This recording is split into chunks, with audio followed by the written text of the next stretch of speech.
আসসালামু আলাইকুম, সবাইকে ওয়েলকাম জানাচ্ছি আর একটা নতুন রেসিপি দেখার জন্য। আজকে পর্বে শেয়ার করব শবে বরাত স্পেশাল গাজরের বরফি হালুয়া।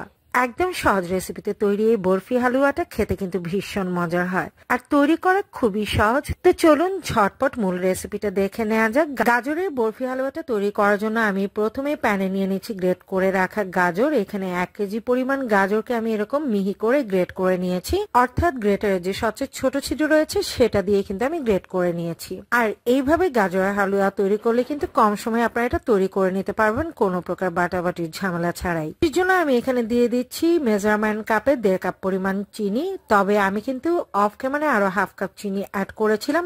আজকে এই বরফি হালুয়া তৈরিতে আমি টোটাল মেজারমেন্ট কাপে 2 কাপ পরিমাণ চিনি ইউজ করেছি। এবার এই গাজর কুচিটাকে কিছুটা সময় আমরা রান্না করে নিব, আর 4 থেকে 5 মিনিটের মতো আমি রান্না করেছি। আর দেখতে পাচ্ছেন এখন চিনি আর গাজর থেকে কিন্তু যথেষ্ট পরিমাণে পানি বেরিয়েছে, আর এই পানিতে কিন্তু গাজর কুচিগুলো একদম পারফেক্টলি সেদ্ধ হয়ে যাবে, তাই কোনোভাবে কিন্তু এক্সট্রা পানির প্রয়োজন হবে না। তবে আপনারা টেস্ট বাড়িয়ে নিতে চাইলে এই পর্যায়ে কিন্তু কিছুটা লিকুইড দুধ ব্যবহার করতে পারেন। বাট চিনি আর গাজর থেকে যথেষ্ট পানি বেরিয়েছে, বাট টেস্টের জন্য কিন্তু ইউজ করতেই পারেন। এড়ে আমি বেশ কিছুটা সময় রান্না করে নিয়েছি। এখন কিন্তু গাজরের যে এক্সট্রা পানি ছিল সেটা অনেকটাই শুকিয়ে এসেছে। যে আমি দিয়ে দিচ্ছি চিমটি পরিমাণ এলাচ গুঁড়ো। আমি 3 থেকে 4টা এলাচের বীজ বের করে সেটাকে গুঁড়ো করে নিয়েছি। দিয়ে দিচ্ছি 2 টেবিল চামচ পরিমাণে গুঁড়ো দুধ। এতে করে বরফি হালুয়াতে খুব ভালো একটা টেস্ট আসবে। আপনারা সেদ্ধ প্রয়োজনে লিকুইড দুধটা ব্যবহার করেন, এই পর্যায়ে গুঁড়ো দুধটা না দিলেও হবে। তো আজকে যেহেতু আমি লিকুইড দুধ ইউজ করিনি, তাই আমি গুঁড়ো দুধটা ইউজ করেছি টেস্ট বাড়িয়ে নেওয়ার জন্য। চুলার আঁচ মিডিয়াম টু লো এর মাঝামাঝি রেখে নেড়েচেড়ে এটাকে ধৈর্য ধরে ভেজে নিতে হবে। আমি প্রায় আরো 8 থেকে 9 মিনিটের মতো এটাকে ভেজে নিয়েছি। আর এই পর্যায়ে দেখতে পাচ্ছেন একদম গাজরের এক্সট্রা যে পানি পানি ভাব ছিল সেটা পুরোপুরি শুকিয়ে গেছে। এবার দিয়ে দিচ্ছি এতে 1 টেবিল চামচ পরিমাণ ঘি। এতে করে বরফির হালুয়াতে দারুণ একটা স্মেল আসবে আর খেতেও ভালো লাগবে। ঘিটা চেষ্টা করবেন অবশ্যই দেওয়ার জন্য। ঘি দিয়ে আরো কিছুটা সময় আমরা এটাকে ভেজে নিব। আর এই পর্যায়ে কিন্তু অনবরত নাড়াচাড়ার উপর রেখে এটাকে ভেজে নিতে হবে।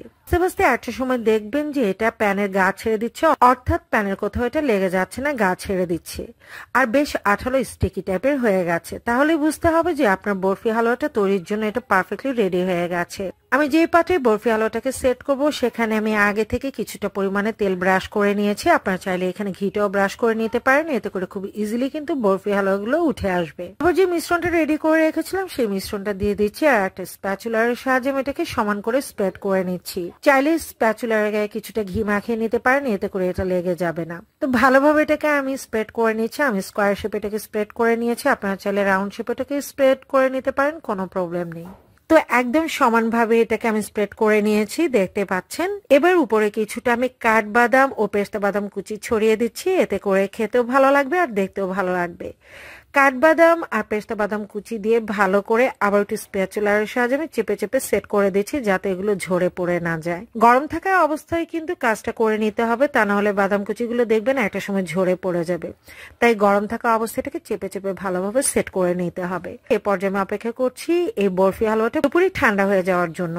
তো পুরোপুরি ঠান্ডা হয়ে গেছে, আর ঠান্ডা হয়ে যাওয়ার পর আমি এটাকে ফ্রিজে রেখেছিলাম 1 ঘন্টার মতো নরমালে, যাতে করে এটা ভালোভাবে সেট হয়ে যায়। এবার আমি এটাকে পিস করে নিচ্ছি।